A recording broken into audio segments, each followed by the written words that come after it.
far leftist agitators who feel emboldened to obstruct ICE activity in Minnesota and around the country? Well, I think they shouldn't feel emboldened because now they have an assistant attorney general who is going to prosecute and investigate their fraud and their violence more aggressively than it has ever been investigated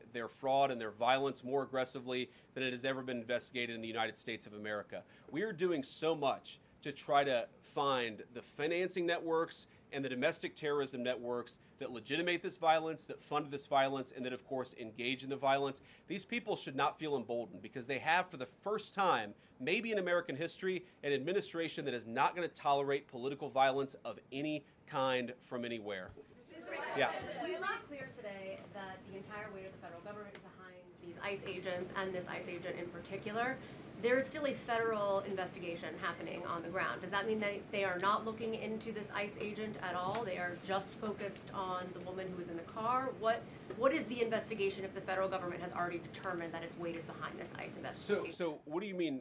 When you say investigation, do you mean investigation of the shooting yesterday or of the fraud that's happening in Minneapolis? Yesterday. Okay, look, DHS, as I understand it, has an investigation already ongoing. I know that other organs of our government are looking at this. So yes, there is certainly an investigation that's happening right now. But as part of the broader fraud investigation, a lot of what we're doing with the Department of Justice has already started. We've got over 1,500 subpoenas. We've got people this morning, actually. We're going door to door to actually knock on some of these fraudulent care centers, these fraudulent social services organizations to get to the bottom of what's going on there. So the investigation in some ways has already been ramping up into the anti-fraud element for at least a few weeks. What we're trying to do is supercharge it and make sure there's a designated person within the Department of Justice who completely controls that particular focus. Yeah. Just to follow up on that, Mr. Vice President, on the agent, is he still on duty or has he been placed on leave, on administrative leave? And what really was the target of the operation on Wednesday?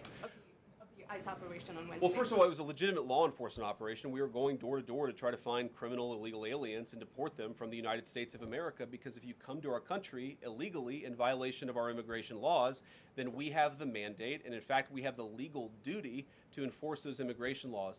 Whether he's been placed on administrative leave, I don't know the answer to that question. I'd refer it to the Department of Homeland Security and they can follow up. I will say, look, I would appreciate everybody saying a prayer for that agent. Look, in the past 6 months, he has been hit twice by a motor vehicle. One time, the first time, it led to over 30 stitches and very serious injuries to his legs. This is a guy who's actually done a very, very important job for the United States of America. He's been assaulted, he's been attacked, he's been injured because of it. He deserves a debt of gratitude, and I think the media prejudging and talking about this guy as if he's a murderer is one of the most disgraceful things I've ever seen from the American media. Yeah. Vice President, what is your specific role in the future of Venezuela? And I'm wondering, could you confirm reports that the Director of National Intelligence, Tulsi Gabbard, was kept out of the planning for the operations because of her past concerns about military involvement in Venezuela? So I've heard a couple of things. One, that I was kept out of the planning for the Venezuela operation, that's false. And another, that Tulsi was kept out of the planning for Venezuela operations, that's completely false. Look, we're all part of the same team.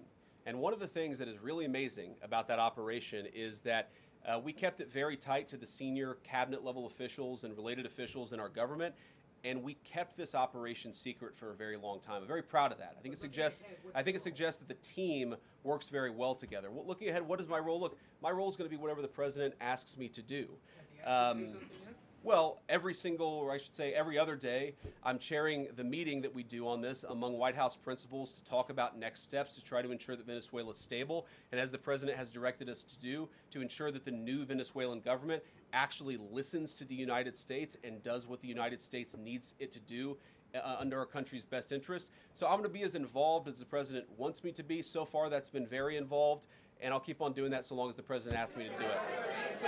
In the purple. Yes. Even beyond the War Powers resolution. We'll go purple, and then we'll go pink, or whatever that is in front. Royal purple. And then beige. All right. Okay. Are there any indications, you talked about the network, are there any indications that the lady who was shot, I know there are different reports from there, her wife said they were new to the area. Are there any indications she may have been a paid agitator, and maybe that there are others that were brought to the area considering everything that's going on in Minneapolis? I wouldn't say that she was paid. I don't have the evidence to say that one way or the other. What I do know is that she was violating the law. And if you just look at the eyewitness accounts, they were saying she was there to prevent the enforcement of the law. She was trying to obstruct a legitimate law enforcement operation. That much is obviously clear. The rest of it, of course, is part of the reason why we investigate this stuff. Yeah. Mr. Vice President, even beyond the War Powers resolution today, Congress has bucked President Trump on issues like tariffs. Are you concerned that President Trump is losing his grip on Republicans in the Congress, and what are you going to do about it? No, I'm not concerned at all. First of all, we talked to some of the senators who were going to vote the wrong way, in my view, on this resolution today. Much of their argument was based more on a legal technicality than any disagreement in policy. If you look at the people who actually voted, every single one of them have supported the administration's plan. Second of all, as the president, I believe himself, has already said, every president, Democrat or Republican, believes the War Powers Act is fundamentally a fake and unconstitutional law. It's not going to change anything about how we conduct foreign policy over the next couple of weeks, the next couple of months, and that'll continue to be how we approach things. Go ahead. President. So we are seeing, regarding Iran, we are seeing the protests in Iran these days. The cities are begging for help from the U.S. and Israel, naming streets in the city after President Trump. It seems there is an opportunity here that may not come again. Will the United States stand by the citizens of Iran? And if Israel decides to strike again the nuclear sites in Iran, is the U.S. expected to take part? Well, look, we certainly stand by anybody who's engaged in peaceful protest, anybody who's trying to exert their rights for free association and to have their voices heard. Obviously, the Iranian regime has a lot of problems, and as the President of the United States has said, the smartest thing for them to have done, it was true 2 months ago, it's true today, is for them to actually have a real negotiation with the United States about what we need to see when it comes to their nuclear program. I'll let the President speak to what we're going to do in the future, but we certainly stand with anybody across the world, including the Iranian people who are advocating for their rights. I'll take just a couple more questions. Yeah, go ahead. Thank you very much, Mr. Vice President. Concerning Venezuela, how would you assure the Caribbean region that they will remain a zone of peace? Because some member states in the region are concerned. Well, look, the President had a very productive phone call with the President of Colombia yesterday, and we continue to talk at all levels of government with a number of our friends in the Caribbean region. I actually think this is really good for peace in the Caribbean, because when you take away a major source of illegal cartel revenue, which is the cocaine trade, the fentanyl trade, other sources of illicit revenue, you actually remove the power of one of the main destabilizing forces in Latin America and in the Caribbean. I really do think, look, we say it all the time, this is the President of Peace. One of the ways that you establish peace in your own hemisphere is to make it clear that the United States is going to be respected, that the United States is willing to take power away from criminal cartel organizations and give it to legitimate governments. That's how we see the future of the Western Hemisphere, and we think it's going to be much more peaceful than it was certainly under Joe Biden. I'll take one more question. Go ahead. Mr. Vice President, thank you. On Greenland, do you have a message for European leaders? Many in Europe reject the idea that the island could be for sale. Well, first of all, Secretary Rubio, I believe, is meeting with the leaders of Denmark and Greenland next week, I want to say it is, but maybe it's the week after that.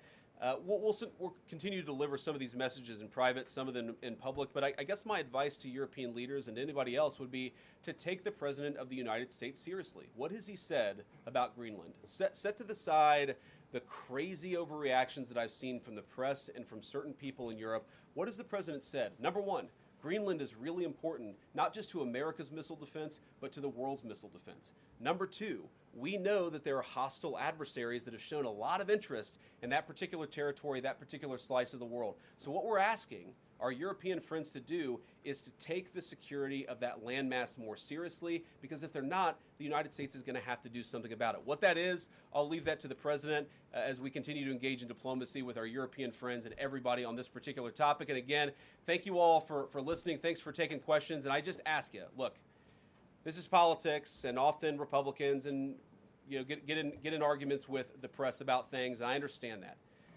I think it's really irresponsible for you guys to go out there and imply or tell the American people that a guy who defended himself from being rammed by an automobile is guilty of murder. Be a little bit more careful. We're going to talk about toning down the temperature, which I know the President wants to do, and I certainly want to do.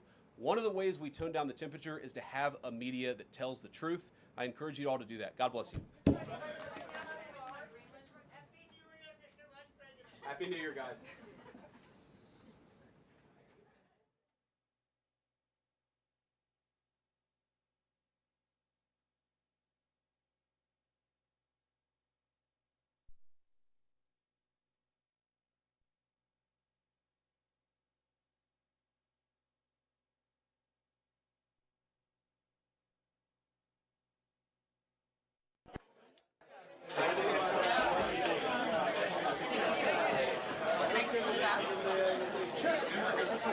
unplugging. Thank you. Bye-bye.